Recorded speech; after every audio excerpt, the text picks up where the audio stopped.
കാരണം ഏകദേശം ഞങ്ങളിലേക്ക് ഒരു ഈ മേഖലയിലേക്കുള്ള കടന്നുപോലും തന്നെ അല്ലു അർജുൻ സാറിന്റെ സിനിമയുമായിട്ടായിരുന്നു. ആര്യ എന്ന സിനിമയാണ് ഞങ്ങൾ ആദ്യം ചെയ്തത്.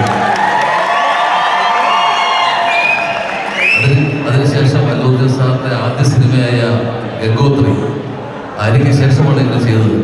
അപ്പോൾ ഗംഗോത്രി മുതൽ ഇന്നിപ്പോൾ ഇവിടെ പുഷ്പ 2 വരെ അതിൻ്റെ ഭാഗമായി കഴിഞ്ഞാൽ ഞങ്ങൾക്ക് ഒരുപാട് സന്തോഷമുണ്ട്.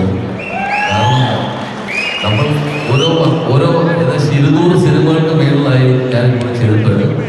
അപ്പോഴും അല്ലു അർജുൻ സിനിമകൾ ചെയ്യുമ്പോൾ നമുക്ക് കിട്ടുന്നൊരു ഊർജ്ജം, ശരിക്കും ആ ഒരു ഊർജ്ജം അല്ലു സാറിന്റെ ബണ്ണി സാറിന്റെ ആ ഒരു ഊർജ്ജം നമ്മളിലേക്ക് കയറുന്ന പോലെ തോന്നും.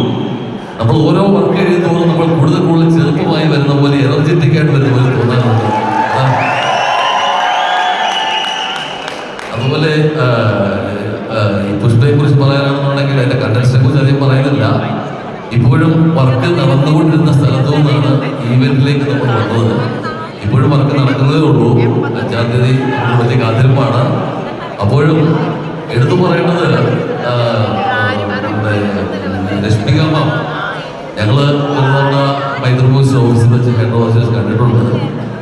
കുറെ കാലങ്ങൾക്ക് മുമ്പാണ്. ഡിയർ കോംപ്രേഡ് മൂവി ടൈമിലാണെന്ന് തോന്നുന്നു.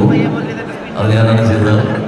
അപ്പോൾ എനിക്ക് ഏറ്റവും എടുത്ത് പറയേണ്ടത് ഈ സിനിമയിൽ അല്ലു സാറും രശ്മിക മന്ദാനയും ശരിക്കും മത്സരിച്ച് പെർഫോം ചെയ്തിരിക്കുന്നു എന്നാണ് എടുത്തു പറയേണ്ട കാര്യം. നമ്മുടെ ഏറ്റവും എനർജറ്റിക് ആയിട്ടുള്ള icon star Allu Arjun sir ചെയ്യുന്ന അതിനോടൊപ്പം ഒരു സീനിൽ, ശരിക്കും പറയാനൊരു ഏറ്റവും എടുത്ത് പറയുന്ന ഒരു സീനിൽ അല്ലു സാർ ഇമോഷണലി നിൽക്കുന്നതേ ഉള്ളൂ. പക്ഷേ രശ്മിക മാം ചെയ്തേക്കുന്ന ഒരു പെർഫോമൻസ് അത് അതിജീവിതമായി. കാരണം ഞങ്ങൾ വർക്ക് ചെയ്തുകൊണ്ടിരിക്കുമ്പോൾ ഞാൻ സൗണ്ട് എഞ്ചിനീയേഴ്സ് ഞങ്ങൾ അവിടെ ഉണ്ടായിരുന്നവരെല്ലാവരും സത്യം പറയാൻ അതിഭാഗത്വം പറയല്ല, കണ്ണു നിറഞ്ഞു എന്ന് വേണം പറയാൻ. അത്ര ഇമോഷണലായി പോയി. അതേപോലെ ഒരു സീക്വൻസ് ആയിരുന്നു അല്ലു സാറിന് ഇതിലുള്ളത്. ഒരു സീൻ, ഒരു ഡയലോഗും പറയുന്നില്ല, ഒരു കരച്ചിൽ മാത്രം. അത് നിങ്ങൾ കാണാനിരിക്കുന്നതുള്ളൂ, എൻജോയ് ആയിരിക്കാവുള്ളൂ. ഒരുപാട് പറയുന്നില്ല. ഒരു കാര്യം എടുത്തു പറയാം, ഇതൊരു ഇതിഹാസമാണ്. പുഷ്പ 2 ഒരു ഇതിഹാസമാണ്. ഇതുവരെയുള്ള സിനിമ അനുഭവത്തിൽ നിന്നും ഇനിയും ഇതിന്റെ റെക്കോർഡ്സ് കാഴ്ച വയ്ക്കാൻ ഒരു പുതിയ സിനിമ ഉണ്ടാകേണ്ടിയിരിക്കുന്നു. ഇത് ഞാൻ പറയുന്നത് ഒരു ചെറിയ അഹങ്കാരമുണ്ട്. കാരണം അല്ലു അർജുൻ സാറിന്റെ എല്ലാ സിനിമകളും ആദ്യം കാണുന്ന വ്യക്തി ഞാനാണ്.